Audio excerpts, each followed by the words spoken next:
God. Then what is evil? The flight supervisor asked. Is evil also God's creation? For God there is not good or evil. Prabhupada explained, everything is good.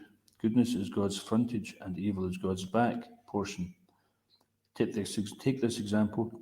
The chest or the back of the body are equal. It is not that when there is some pain in the back side, I don't care for it. I simply take care of it when there's pain in the chest. No, although it is the back side, it is important as the front side. So evil and good are also of the same importance. This is a question. No, for God there is nothing evil. Just like the sun, there is no darkness. But for us, there is light and darkness. If you keep your back to the sun, you will find darkness. And if you face the sun, then there is no darkness. We create darkness as soon as we change our position. Instead of remaining in front of God, I keep God on my back. Then there is darkness. Otherwise, there is no question of darkness. But in the sun, as it is, there is no such darkness. Therefore, God is all good. But for us, when we forget God, that is evil. And when we are in God consciousness always, then everything is good. Is that all right? The man seemed to understand and respectfully accepted the answer. He was about to ask another question when a well-dressed but somewhat drunken passenger came up to them and spoke. Srila Prabhupada looked up at the man and asked, "Are you afraid of death?" The intoxicated man stammered, sobered, and walked away. That's a new way of dealing with drunk people if you're on Sankirtan. The flight supervisor inquired again, taking his meeting with Srila Prabhupada as a rare opportunity. Can you tell me how one can become peaceful? He asked. Prabhupada began quoting Bhagavad Gita. Bhoktaram Jakatapasam and Sigling Vishaka asked for a copy of the Gita. The devotees quickly consulted, but no one had a Gita. When Prabhupada heard this, he became angry. Although containing his feelings in the presence of his guest, he then explained to the man that one had to have knowledge of God as the supreme controller, the supreme enjoyer, and the best friend of everyone. Only then could one have peace. Out of foolishness, Prabhupada said, we are claiming the land as our property. Therefore there is no peace, but actually God is the proprietor. Both Srila Prabhupada and the flight supervisor enjoyed their talk, and as the flight supervisor excused himself, he heartily shook Prabhupada's hand. Prabhupada called for Pradyumna, his eyes glowing in transcendental anger. He reprimanded Upendra and Pradyumna for not having a copy of Bhagavad Gita. They should have one with them at all times. Pradyumna offered that although he didn't have Prabhupada's Bhagavad Gita as it is, he just happened to be carrying an edition of another author. This infuriated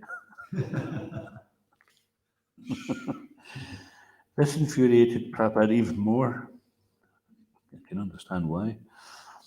He then ordered Upendra never to travel again without carrying 3 books, Bhagavad Gita as it is, and the first volume of Chaitanya, Charitamrita, and Srimad Bhagavatam. Prabhupada ki. So that's a lesson for all of us. When things are normal, we get to be out and about, always carry a book with us. I remember back in the day, Bhagavan Prabhu told us that if you don't have any Prabhupada's books with you, you're in Maya. And we can see this is Prabhupada's mood as well, why we don't have books with us.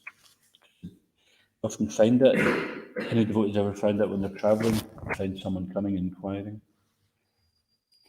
It happens so often. And if you've got a book, you just feel like, yeah, Krishna's put this person here. Jaya Jaya Shri Chaitanya Jaya Nityananda Jaya Dvaita Chandra Jaya Gaura Bhaktavinda Jaya Jaya Shri Chaitanya Jaya Nityananda Jaya Dvaita Chandra Jaya Gaura Bhaktavinda Jaya Jaya Shri Chaitanya Jaya Nityananda Jaya Jaya Shri Chaitanya Jaya Nityananda Jaya Dvaita Chandra Jaya Gaura Bhaktavinda Hare Krishna Krishna Krishna Hare Hare Hare Krishna Krishna Krishna Hare Hare Hare Rama, Rama Rama, Hare Hare. Reading from Sri Chaitanya Charitamrita. This is Majja chapter 17, entitled The Lord Travels to Vrindavan, text number 485, is it? So we can see the verse. Good. Haribola, Bali, Prabhu, Kare, Ucha, Dwani. Haribola, Bali, Prabhu, Kare, Ucha, Dwani. Vrikshalata, Prafulita, Se, Dwani, Shuni. Vrikshalata, Prafulita, Se, Dwani, Shuni. Haribola, Bali, Prabhu, Kare, Ucha, Dwani. Vrikshalata, Prafulita, Se, Dwani, Shuni. Haribola, Bali, Prabhu, Kare, Ucha, Dwani. Vrikshalata, Prafulita, Se, Dwani, Shuni. Haribola, Bali, Prabhu, Kare, Ucha, Dwani. Vrikshalata, Prafulita, Se, Dwani, Shuni. Please chant. Haribola, Bali, Prabhu, Kari, Ucha, Dwani. Haribola, Bali, Prabhu, Kare, Ucha, Dwani. Vrikshalata, Prabhulita, Sai, Dwani, Shuni. Vrikshalata, Prafulita, Se, Dwani, Shuni. Haribola, Bali, Prabhu, Kare, Ucha, Dwani. Vrikshalata, Prabhulita, Se, Dwani. Haribola, Bali, Prabhu, Kare, Ucha, Dwani. Vrikshalata, Prafulita, Se, Dwani, Shuni. Mothers. There's no ladies here. Haribola, the vibration of Haribol. Bali, chanting. Prabhu, Sri Chaitanya Mahaprabhu. Kare, mix. Uchadvani, a loud sound. Vrikshalata, trees and creepers. Prafulita, very jubilant. Say, that. Dhvani, sound. Shuni, hearing. Translation: When the Lord loudly chanted Haribol, the trees and creepers became jubilant to hear him. Please repeat. When the Lord loudly chanted Haribol, the trees and creepers became jubilant to hear him. Srila Prabhupada's purport. The loud chanting of the Hare Krishna mantra is so powerful that it can even penetrate the ears of trees and creepers. What to speak of those of animals and human beings? Sri Chaitanya Mahaprabhu once asked Haridas Thakur how trees and plants could be delivered, and Haridas Thakur replied that the loud chanting of the Hare Krishna Mahamantra would benefit not only trees and plants but insects and all other living beings. One should therefore not be disturbed by the loud chanting of Hare Krishna, for it is beneficial not only to the chanter but to everyone who gets an opportunity to hear.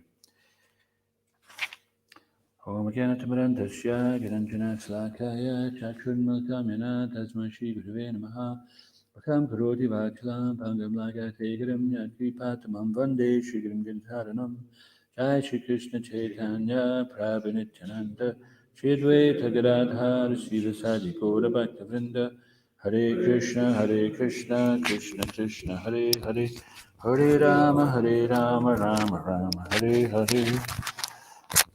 When the Lord loudly chanted Haribol, the trees and creepers became jubilant to hear him.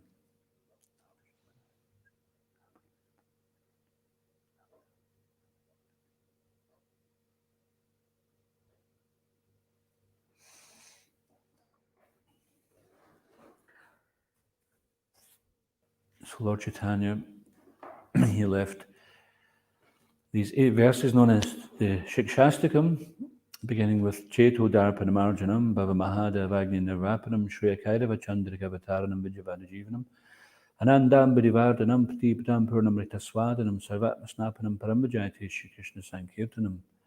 Glory to the Sri Krishna Sankirtan, which cleanses the heart of all the dust accumulated for years and extinguishes the fire of conditional life of repeated birth and death. This Sankirtan movement is a prime benediction for humanity at large. So not only for humanity at large. Generally, when people are interested in religion or God, they don't care to consider other species. And Srila Prabhupada said that the first thing about spiritual life is to understand we're not the body. So if we understand we're not the body, then we understand we must be something else. So what is that something else? Aham Brahmasmi, that I am spirit soul. So when we understand that we're spirit soul, which is giving life to the body, of course the body is never alive, but it gives some animation. We're acting through the body. Just like a puppet master controls the puppet. So we're within this body, and the body is somewhat like a puppet, like a glove puppet, and we're inside, just expressing ourselves through the medium of this body. So when we realize that, we realize, well, what about all the other bodies? What about the cats, the dogs, the cows, the snakes, the fish? So we realize these are the moving ones which are obvious. But what also about the non-moving living entities, trees, creepers, plants, bushes, shrubs, heather, weeds. So every living entity has 6 symptoms. Can anyone name all or some of these symptoms?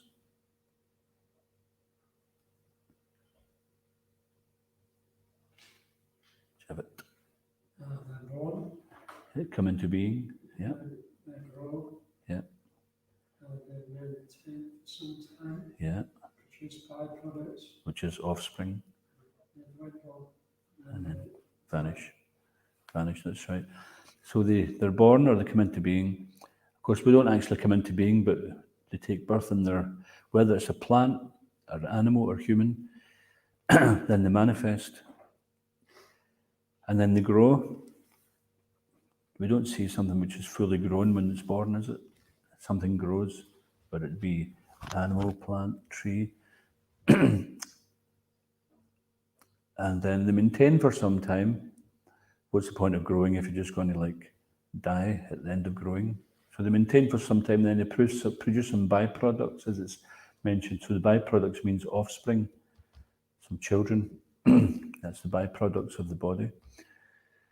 Then they dwindle, so this is old age coming on, and then finally they vanish. So these symptoms are there.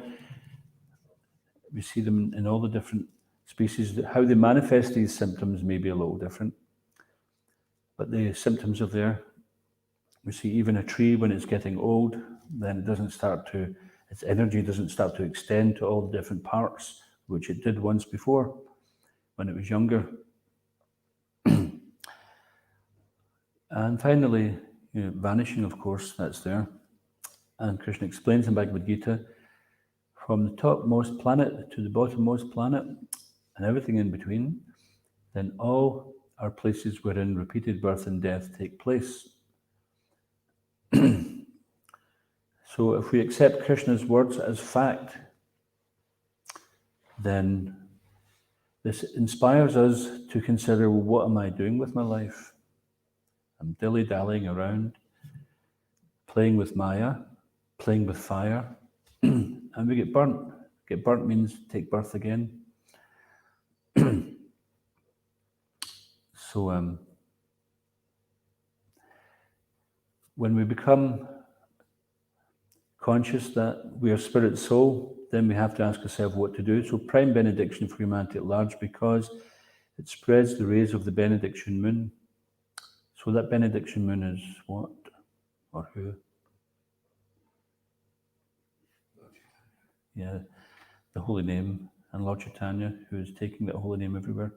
Lord Chaitanya is known as the benediction moon. Increases the ocean of transcendental bliss, and it enables us to fully taste the nectar for which we're always anxious. Is the life of all transcendental knowledge. So this chanting of the holy name surpasses any other ritual we can do. If we think there's some ritual we have to do for some reason or another, whether it's to do with a new baby, somebody passing away, somebody getting sick, this samskar, that samskar, these things are okay, but without the holy name being there, then the samskar is, it doesn't have the same potency, it doesn't have the same value at all. On the other hand, if the holy name was there and the samskar wasn't there, then it would be auspicious, because the holy name alone can render all benediction to living beings. So, of course, it's not that we should neglect to perform different samskars, that's there. But the main thing is to have faith in the holy name of the Lord, because that is the life of all transcendental knowledge, which means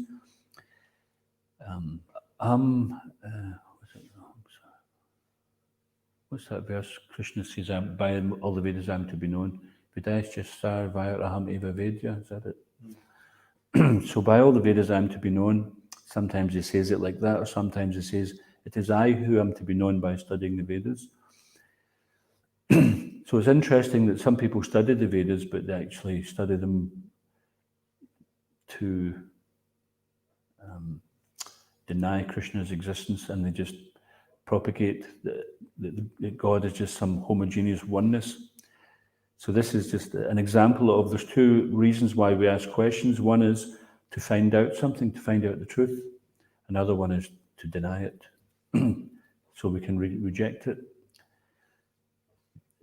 An example, Prabhupada was once asked a question by a reporter, can you see God? Have you seen God? And Prabhupada says, will you accept my answer? Because there's no point in him giving an answer if Prabhupada says yes and he says, well, I don't believe you. So if he's not going to accept the answer, why even ask the question? You'd only ask such a question if you thought that perhaps the person has seen God. So, so the man asks a question again. He says, will you accept my answer? And then the man says, yes, I will accept your answer. He says, actually, I'm seeing God at every moment. So Prabhupada is so expert, just like we're reading in the Prabhupada Charitamrita there. This Prabhupada was having a very valuable conversation with this flight supervisor, who obviously became attracted to Prabhupada, realized there was something about him, and he came and asked him very valuable questions. And then the stupid drunk man comes up, thinks he'll gate crash the scene, and Prabhupada just turns around and says, are you afraid of death? And we see that Prabhupada the man wasn't serious. Now, if this was a test, if the man was serious, he could have answered that question and joined the conversation, but Prabhupada wasn't going to have this fool come and spoil someone else's chance for devotional service. But at the same time, he was compassionate. He wasn't like, tell him, get lost. But he gave him the opportunity also, that if you're serious, you can also join in the conversation.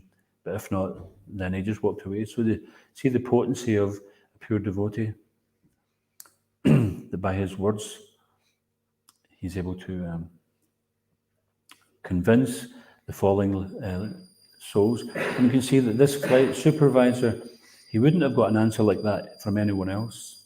No one else could have given such an answer.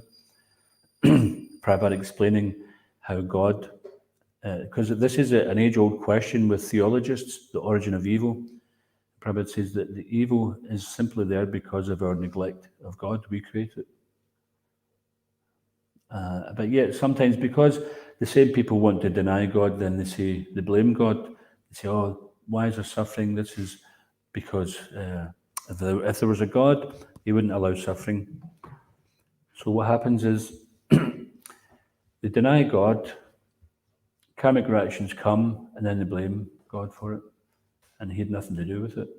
He's saying, this is the way of, this is the truthful path, this is the path to light, and this is the path to darkness. You choose which one you want to go to. So they choose darkness and then turn around and blame God for saying, oh, this is your fault. You created this path. But actually, one person was asking Prabhupada,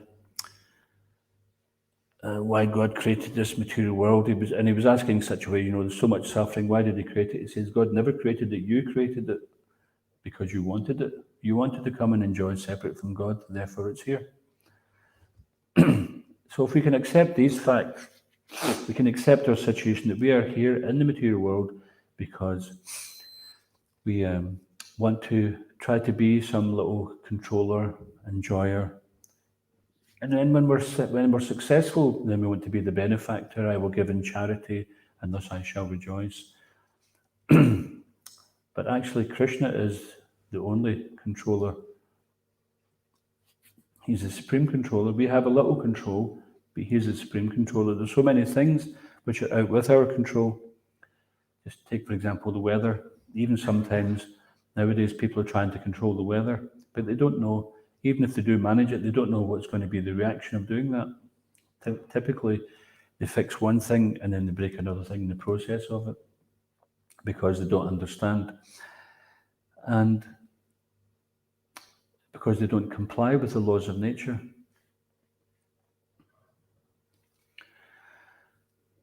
So Krishna is also the supreme enjoyer. That doesn't mean to say that he's the only enjoyer, in the sense that if we feed the stomach, it's not only the stomach that benefits, the whole body benefits. We water the root of the tree, the whole tree benefits. So similarly, when we serve Krishna, then everyone benefits. So therefore, this is the prime benediction for humanity at large. When we chant Hare Krishna, we're purifying not just ourselves, but we're purifying the whole atmosphere. It's making it conducive for people to become awakened in Krishna consciousness. And Prabhupada says that anything good which is happening in the world is a direct result of the Sankirtan movement. So by our chanting, by distributing books, by distributing prasadam, we cannot estimate the good fortune which has actually been cultivated. All these seeds are being planted and they're growing. Someone's taking prasadam every week, just like for just now. For some months, we've been doing food prasadam distribution. We call it Food for Scotland. And people are getting prasadam. And of course, generally charities, they think, well, we want to make sure it's going to the most needy people. But from our point of view, everybody's needy because everybody needs prasadam. Even the Queen, she needs prasadam. Or Bill Gates, anybody who's wealthy, influential, they're all in need. They're all vulnerable. Everyone's vulnerable in the material world. Of course, charity, for charitable purposes, we're looking to actually help those who are actually in a vulnerable condition. They can't provide means to make ends meet. They're struggling somewhere or another, so we try to help in some way, material compassion. But on top of that, they're also getting spiritual benefit. And then if they get a book, that purification, agyata, sukriti, that service performed unknowingly will help them to read the book or understand the book if they're reading it, or see devotees and become favourable to them chanting, maybe join in, become interested in something or another. So here at Krunabhavan, Krishna Eco Farm, we try to create different entry levels for people. They may not be interested in getting stopped on the street and getting handed a set of Bhagavatams or a Bhagavad Gita in a language which they've never heard of, what to speak of, they can't speak. And even the English itself, it's like, personally speaking, when I read Prabhupada's books, I realised, well, Prabhupada it may not be his first language, but he knows a lot more. He's got a bigger vocabulary than anyone I've ever heard speaking the English language. And even the English language itself, you have to have a dictionary reading Prabhupada's books because he's so erudite, but not so erudite that you can't understand, because he says it in very plain terms. But so even materially speaking, one gains a good education and understanding. What to speak of the spiritual message which Prabhupada is giving, which is telling us that Krishna is the enjoyer. Just serve Krishna and you'll enjoy with him, and there'll be no reaction to that. You try to enjoy separately, you get a reaction. Karma bandhana. Yogyavai Vishnu, unless one is performing sacrifice to please Vishnu, then all our activities lead to bondage in the material world, which means future bondage, translates as taking birth again. And even if that's material piety means we have to take birth again to receive the reward. So that's material piety is not going to liberate us. It doesn't mean to say we don't do pious activities. Naturally we will. Naturally a devotee is compassionate. If he sees someone suffering, he wants to help. It's not that we become callous and think, oh, that person's suffering according to the bad karma, tough luck. Hare Krishna, Krishna Krishna, Hare Hare, we don't care. That's not us. That's not a devotee. When Prabhupada was in Mayapur and he seen people raking the bins, in Scotland we call it midgie raker or a midden raker. The midden means bin area. He seen them raking the bins, and a tear came to his eye, and he says, just see, because they wasted their resources in the past life, now they're having to struggle to find food. He says, so we could say, okay, that's their karma, but he didn't stop at that. He says, so we should make it that nobody within a 10-mile radius of any of our centres goes hungry.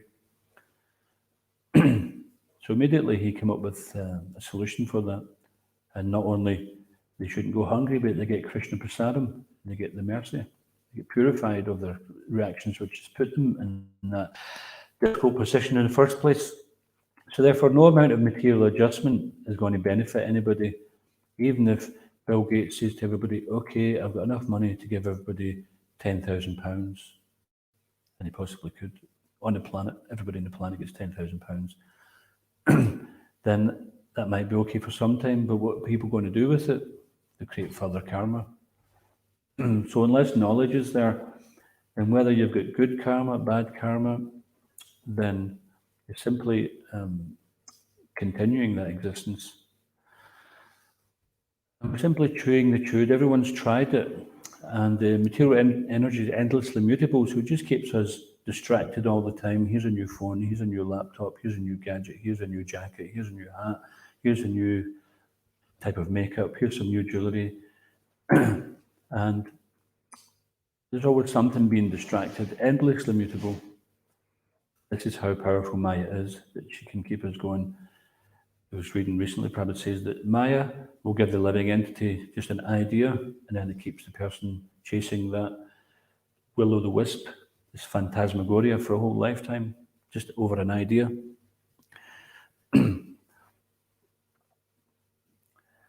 But Krishna is a well-wishing friend of everyone. So out of compassion, Krishna comes as Sri Chaitanya Mahaprabhu to give us the means of escaping from this material world. We have this, Prabhupada calls it skin disease. No, we're not talking about psoriasis or eczema or dermatitis. We're not talking about actual skin disease, but we're talking about, we think we're this body. We look in the mirror and this body, which is comprised of a skeleton with some muscles and sinews and ligaments and organs, and then finally all that lovely stuff is covered by a layer of skin, and we look at it and think, oh, there's me. I'm not looking too cute today. I better have a shave or put some makeup on and do my hair. Or we look at ourselves and we think that's me. And then we're affected by that, because if we look, so if we look pretty, we may become bewildered by it, bewildered by this little material opulence that we're good looking. Of course, some people think they're good looking, they're not good looking, which is even bigger bewilderment. Or we look in the mirror and think, oh, nobody's going to give me a second look. I'm as ugly as sin, as the old saying goes. Funny how that saying is there. It's actually one of the reactions for sinful reaction, is it? Or the opposite would be, if one has got pious reactions, then they have good looks, they have good education, good birth. So generally, a low birth is considered someone who's not very good looking. They don't have much material wealth. They don't have such opportunity for education. So these are typical material rewards and punishments. But when we come to Krishna consciousness, because Krishna is a well-wishing friend of everybody, and he's the only benefactor, then we can transcend our karma. We may be as thick as a brick, but by Krishna, he has the ability in man, he can let us do He can give us intelligence to do so many things that we would never considered we'd have done before.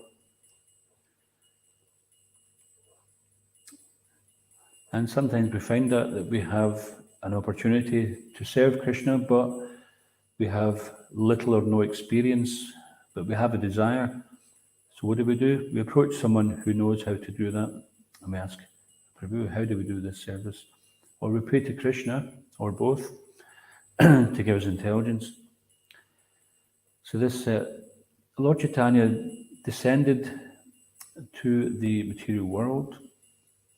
He's none other than Krishna, and he brought the chanting of the holy name so that all the living entities can be benefited, and not just the human beings, not just human society, because all living entities are parts and parcels of Krishna.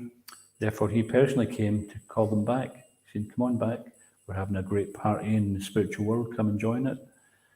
And some are saying, no, I'm fine here, thanks. Or some are saying, get lost, I'm enjoying myself here, stop trying to interrupt my enjoyment. And then others are saying, yeah, this place is not all it's cracked up to be, I want to go back. I want to go back to the big party in the sky. So this is Lord Chaitanya. He's saying, Jeev Jago, Gaura Chanda Boli Kota Nitra Jao Maya Pisachira Koli. Lord Chaitanya is calling, wake up, sleeping souls. For so long you have slept in the lap of the witch called Maya. And you come into this world saying, I'll remember you, Krishna, don't worry, I'll be back soon. But you've forgotten this promise, remained in great ignorance, and then we're suffering. And he says, who else is there but me as your friend? Who else is your friend but myself? And Lord Chaitanya and Lord Nityananda are so merciful that even if people don't want to know, then still they're going to give them the holy name. Still, Lord Nityananda, he went to Jagai and Madai, even though they were not interested, they were inimical, then he wouldn't give up. He just knew that if they just chant, then it'll awaken their love of God. He'd put himself at so much risks. Therefore, the devotees of the Krishna conscious movement really have to work together. We shouldn't be creating some schisms or camps of these are my friends or these are not my friends. We should all be working together. We're all in the same boat. We're all in the same mission. And we should all work together cooperatively so that we can do the best to please Lord Chaitanya. This is what Prabhupada is asking us. You show your love by how you cooperate. So if we cooperate together, then between us, even though we're a small number, we can do amazing things. The chanting of the holy name, the distributing of Srila Prabhupada's books, the distribution of prasadam. These are our three. This is the ISKCON trident, the main weapon of ISKCON to counteract the ill effects of Kali Yuga. And we see that ourselves. We all have great experiences of how people have been benefited. I've given some examples before, but it's good to hear these again. One time distributing books, Perfection of Yoga in Paisley, stopped this woman. Would you like a book? No, not interested. Well, can you try this sweet and tell me what you think? The cook would like everyone's opinion. And yes, very nice. How much is the book? Straight away. South Africa, the government, this was during apartheid. They're very much into segregating everything. And the devotees wanted to register the International Society for Krishna Consciousness, and the government said, no, it has to be the South African Society for Krishna Consciousness. And said, no, but it's an international organization. And no, it's not here, it's not, it's South African Society, that's all you're getting. And so they were arguing for some time, debating it, and then some devotee brought in some prasadam and gave it to the main government official, and as soon as he took it, he said, okay, why not? International Society for Krishna Consciousness. This is back in the mid-80s, early 80s, actually, this happened. So many things are going on like this. So because we're not the Supreme Controller, we don't know how this is all benefiting. Like when we were doing Every Town and Village, we parked our motorhome in a field, and we were having Mangal Arati, and the cows used to come over. So we got to the point, I was just reminding Sri Krishna Sudnam the other day of that experience, and he says, yeah, he remembers that. We used to open the caravan windows, so that as soon as the cartels come over, the cows would start running, coming to the fence. There was a fence between our field and there, but they were coming as close as they could. So we're giving them remnants of vegetable peels and things, but they were attracted to the holy name. Whereas sometimes you see other species of life, they actually can't get away far enough from the holy name. We've seen that they really freak out about it. And Prabhupada was mentioning here in the purport that the trees and the creepers became jubilant to hear. So Prabhupada was saying the loud chanting of the Maha Mantra is so powerful that it can even penetrate the ears of trees and creepers. So we might think, I don't see any ears on a tree or a creeper. I don't see any eyes, I don't see any senses. But just because we don't see them, it doesn't mean to say they don't have the ability to perceive it. It's just not as we know it. We're like the frog in the well. We think you've got to have these satellite dishes on the side of your noggin so that you know, oh, if you don't have this, you can't hear. But we don't know how they work. There was one book written years ago called Secret Life of Plants. Incidentally, Stevie Wonder did an album dedicated to this. And on this Secret Life of Plants, this chap, he was very curious to find out how plants perceive, how they experience, how are they conscious. Prabhupada, of course, he said that, you know, you can see that the plant is conscious because if it's growing, then it finds some obstruction. It thinks, oh, here's some obstruction, I must grow around it. It's like that. We see an insect is conscious. If an insect lands on you and you raise your hand, typically the thing will get afraid and then it will fly away. That means it's conscious that you're there, you're a threat to it. Of course, as devotees, we never harm a fly. So this chap, he had done some experiments, scientific experiments, where he managed to somehow or another connect plants up to some kind of on a oscilloscope, some kind of what do you call those things that graphs in a needle, and they record. Radiogram, I think it was called a radiogram. Yeah, so, and he did some experiments on these plants. So he had two people walk into a room with all these plants. One was very nice and he was speaking nicely to the plants and he was watering them. Another person went in and started hacking them with a knife. So many months later, the same plants were in the room, and the one who had hacked those plants, as soon as he walked into the room, then the radiogram started, the needle started going haywire. It was going crazy because they could remember and they sensed there was a threat. So there are many, many different examples of experiments which he did with these plants. But they also became very connected. He was saying they have some kind of extra sensory perception. So there was a connection. It turned out he was quite a few miles away and he was involved in a car crash and he was in hospital for some days. And when he came out, he was just looking through the records of the plant's activities and the actual precise time where he had the car crash. Then the radiogram was also going, the needle was going crazy because they had that connection. Anyway, that's just some kind of scientific experience. And the fact that these 6 symptoms are there, that they're born, grow, maintain, dwindle, produce offspring, dwindle, and vanish. And then this is the proof, according to the Vedic philosophy, this is the proof that life is there. And because the spirit soul is there, then they're getting the benefit of hearing the holy name because it's taking them, transcending them from their present material body, which they're encaged in, whether they be, as we were reading last week, the deers and the tigers gave up their natural enmity, anger, aggression, fear with each other, and they were embracing and kissing. This is how they're expressing their natural love, which is inherent in all living entities and all living beings. And Lord Chaitanya, he awakened that in those lions and tigers and deer, and is also awakening it in the non-moving living entities. So I'll just finish. Also, when we were travelling throughout Scotland on every town and village program, sometimes the villages which we were supposed to do Harinam in, they were so quiet, we actually just walked outside the village and started doing Harinam would be fields of cows and there'd be trees and things. And this way we're benefiting the non-moving living entities. So following the footsteps of Lord Chaitanya, then Bhaktivinoda Thakur said, there is no higher religious principle than loudly chanting the holy name of the Lord.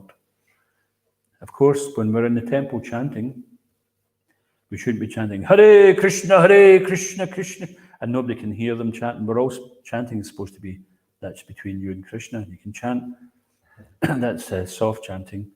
And the same in Kirtan, when we're leading Kirtan, it can be, and everyone's got, can't hear a thing for those kartals, and they're chanting so quiet we don't know what they're singing. So Kirtan is loud chanting. We have to express that. So that, like in Harinam, why do we have sound systems in Harinam? Anybody? So that the devotees can hear the leader. That's the main reason. Yep, that's the main reason.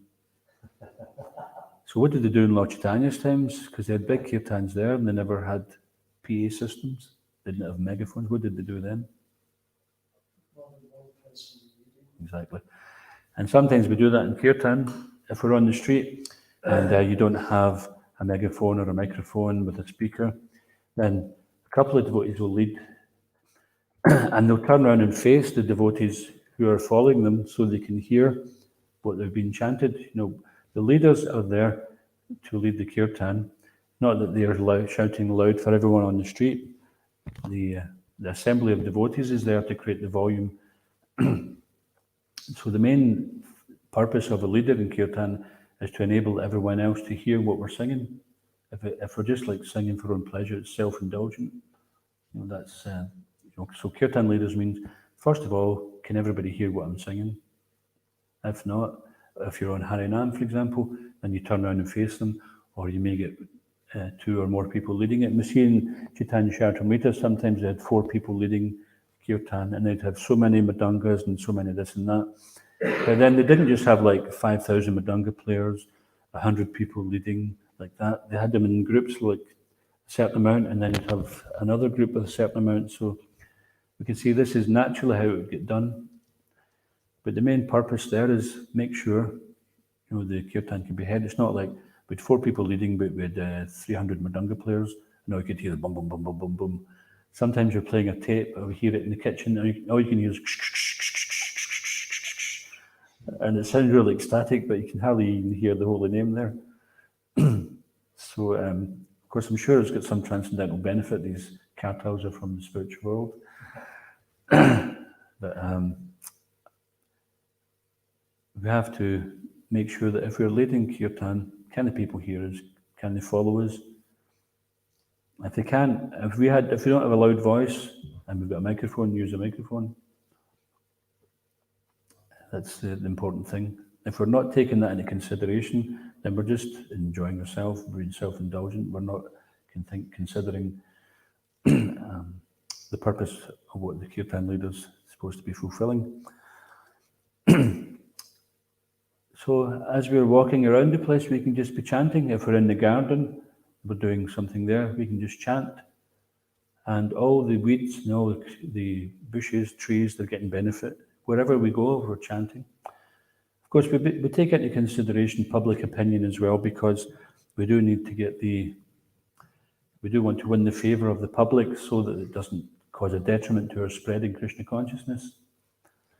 But when the opportunity is there, then loudly chanting is the essence of all forms of religion, according to Bhaktivinoda Thakur, the essence of all forms of religion. So he's not saying that any other form of religion is not valid, but the loudly chanting of the holy names, whatever that religion may be, then this is the essence of it. So it used to be sometimes that somebody would chant so loud, and because their mind is so loud, sometimes this is the case, they're trying to conquer their mind, the mind is so loud, they have to chant loud. If that's the case, if you're chanting a loud japa, then the solution is usually you have to go and chant in another room, because nobody else can hear their japa. And if we're chanting too quiet, sometimes we might just fall asleep, our mind may become louder and we're just drifting somewhere else. So therefore this Sanctum movement is not only the prime benediction for humanity at large, but it's a prime benediction for all living entities. It goes beyond that, and this is why it's actually the supreme benediction. This is why Krishna is a well-wishing friend of all living entities, because he doesn't just stop at the human platform. Lord Chaitanya here, who is Krishna himself, is going into the forest, the jungle with dangerous animals, and he's chanting. Of course, we shouldn't do that, no, unless we have, as we said last week, Radhanath Maharaj was saying that he experienced life in the jungle with one very advanced yogi who said that if you have any fear, the animals will kill you. They will sense that fear. Or if you have any tinge of a desire to exploit them, they will kill you. So he says they're so attuned to nature, therefore they have to see you that you're neutral, that you're not an enemy to them, you're not a threat to them in any way, you're not afraid of them. So unless we're on that level, that we don't go and chant in jungles, because if you do, you might find the tigers singing Sarira Vijaya when they see you. It's prasadam time. Okay, so we'll just stop there. If anyone has any questions. Yeah, I had one question, one comment, which is that when we talk about being saved, and imagine you were saved, that was when the spiritual service began. Once you saw the to do it, you could just relax. Then he had to qualify himself. So your service began. So this idea that you were saved, well, you really initiated the process, but now it's up to you to finish the process. So that's the comment what you were making, is that when you're saved, that means that you're just beginning the process. It's not that, okay, now I'm saved, I can do anything. And we see there's a big misunderstanding. Some people say, oh yes, I've been saved. But then we see that don't manifest any qualities that they have been saved, because they carry on doing the same things which were sinful. So to say you've been saved means that you no longer do these things which are sinful. So it's a misunderstanding to think. So it's just like you maybe fallen off a boat into the water, somebody takes you out and you've been saved. You don't just sit on the boat and that's it. When you get on with your life, you want to do something useful for yourself. So being saved means that we have been rescued from this ocean of material nescience. Nescience means the opposite of science. Science means truth. Nescience means illusion. We've been rescued from this ocean of ignorance and illusion, and to remain situated in the truth, then we have to take up the practice of Krishna consciousness, which may be a struggle to begin with, but if we don't take up that struggle, we're going to struggle with Maya anyway. We're going to struggle with Maya until we decide we want to get free from Maya. So as soon as we become aware that, yeah, there is a struggle with Maya, then we should just take shelter in Krishna. And taking shelter in Krishna means taking shelter in the Shastra, the spiritual master, and the sadhus, or the devotees. And they will give you details, and they'll give you some tips on how to immunize yourselves against the effects of Maya, and how to keep going despite the different slip-ups, how to keep going despite different challenges. So just as someone who knows the path out of a forest, they can tell you, okay, don't go this way, go that way, watch this one there, there's a fallen tree, don't go that way, there's some snakes. So the spiritual life is like a game of snakes and ladders. It takes a bit of effort to get up the ladder, but if you're not careful, you can slip down the snake very easily. So whatever happens, we just keep going. We don't lose the race unless we give up. So don't give up. What is it to say that quitters never win and winners never quit? So if you want to be a winner, just never quit. Even the mind says, I quit, just say, no, I'm not quitting. I'm going to keep going. Just get your hand in the bead bag. If all else fails, just put your hand in the bead bag and chant Hare Krishna. Everything will become auspicious from that.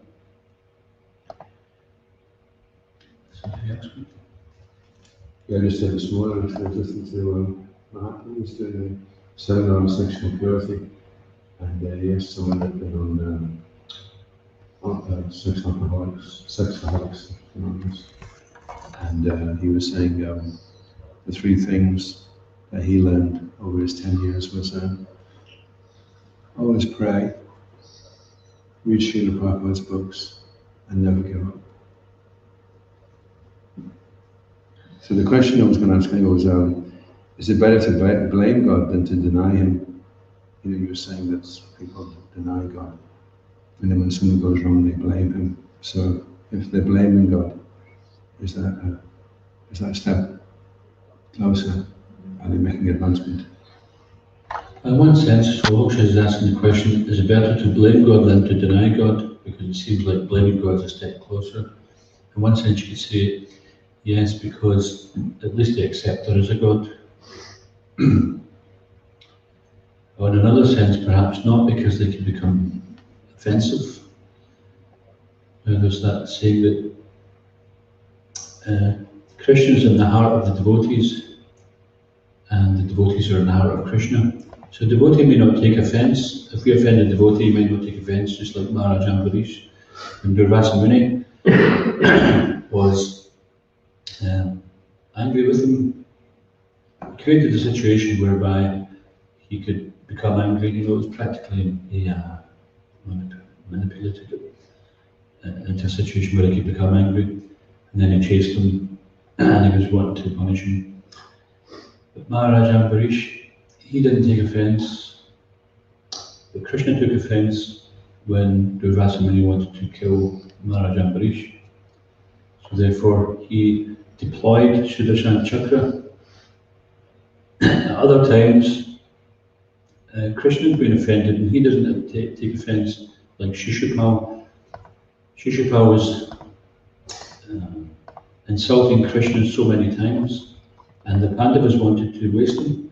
They wanted to take him out. They wanted to kill Shishupal. You're so offensive, don't you know this is Krishna? And Shishupal was just criticizing Krishna and insulting him all the time. So Krishna wasn't taking offence there, but his devotees were.